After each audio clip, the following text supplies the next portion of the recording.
Hey ladies, so I'm making this video from my phone, which I don't usually do, but I wanted to do it this way so that I could show you some things on my computer. I have had a lot of questions recently about my Facebook parties, and so I wanted to make a little video explaining kind of more in depth what I do. First of all, I want to say that there's more than one way to do this. You have to find what works for you. You have to experiment and find what works for you. Through trial and error, this is what I have found has worked for me the best and has been the most consistent thing for me. I prefer to do an event versus a group. The reason why I prefer to do an event is because once you get the RSVPs, you know that those people are truly interested. With a group, your hostess can invite however many people she wants, but you never know how many of those people are actually really interested in the product. Whereas if they RSVP, they more or less consented to see your posts, which I feel like makes them a little bit more receptive to them, and possibly, for the most part, most of them will order. The other reason why I prefer to do an event is because I love this little feature called the Contact Guests tab. So I want to show you guys kind of how I do my events. First of all, let me give you a little brief rundown. What I do is I do them for, Ava, go play. I do them for like a week at a time. It's about 10 days. I'll start them on a Sunday, and then I'll continue them through the next Tuesday. So on Sunday, I'll open the party. I'll invite my hostess and have her invite all of her guests. Then on Monday, I'll make a post like, hey ladies, the first 25 people to RSVP get a free sheet of accent nails. Yes, I send a full sheet of accent nails just because I can. I've been doing this long enough that I get all of my sample sheets for free because I always get marketing materials credit every month. So I never have to worry about paying for that out of pocket. If you're new and you're worried about having all these expenses and things that you have to pay out of pocket, don't do that. You know, send just a couple of samples. That's fine too. And so when I post that, my hostess will start adding people to the event. And then once we start getting I want her to get 25 RSVPs. That's the goal. So what I do is I write out a little message that I have her send to all her guests. I have her, so let me show you. Sorry. Okay. So what I'm going to do right now is I'm going to send all of you that are on the mock Facebook party a message, if it'll let me. Let me see. So I'm going to turn my phone around here. Hopefully this is going to work. Okay. Here is my computer screen. I should just do a share thing, but okay, here's my screen. My daughter's out there crying. See these three little dots right here? See where the mouse is? Whoa, where did it go? Right there, okay? Right, so here's our header, right? Okay, oh, I'm not there. Okay, there's the header. Okay, see these three little dots? You click on that. Oh. There's too many people there. Okay, hold on. Let me find a different event. Sorry. Let me scroll through my events here. Okay. Here we go. Three little dots. Oh, there's my outside. Okay, three little dots. See how it says, see that little tab that says Contact Us? You're going to click on that. Oh, guess what? Guess who all those people are? Those are all the people that RSVP'd to your party. How cool is that, right? Then you hit select all, and they're all highlighted. And then you hit start chat. Now, what I usually will say is, hey ladies, the first 25 people that RSVP'd, I would love to send you a free sheet of accent nails.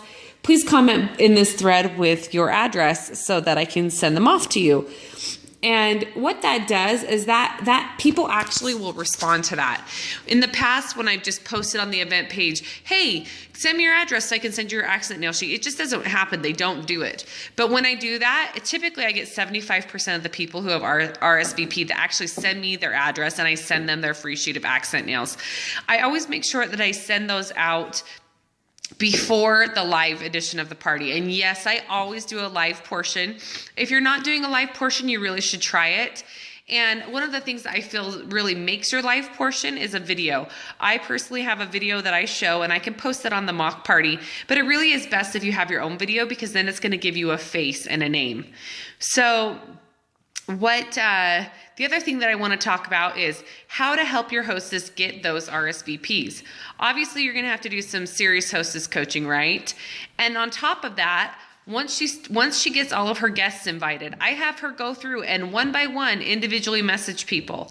Now, I don't just have her say, hey, join my party, because the thing is that people don't know where to find the event. If you think about it, when you click on your Facebook page, I'm going to show you again. Okay, so see this right here, that little number 3. I'm sorry, you guys. This is like such poor quality. Okay, so see that little number 3 right there? That's telling me that I have 3 notifications. And if I click on that, it's going to say exactly what those are. And you can click on those and you can figure out who exactly tagged you in what or commented on what. A lot of people don't know how to do that. They just go on Facebook and they scroll through their news feed.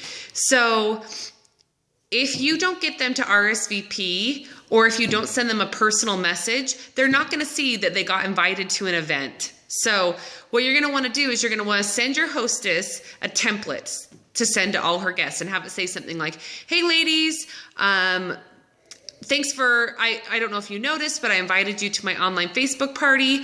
The first 25 people who RSVP get a free sheet of accent nails. All you do is click on this link and click join and you're good to go. Now the link that I post in the message is not my Jamberry link. It's not my Jamberry party link. It is the Facebook link. So anytime you're in an event, see up in the browser, I'm going to actually try and highlight this. Oh my gosh.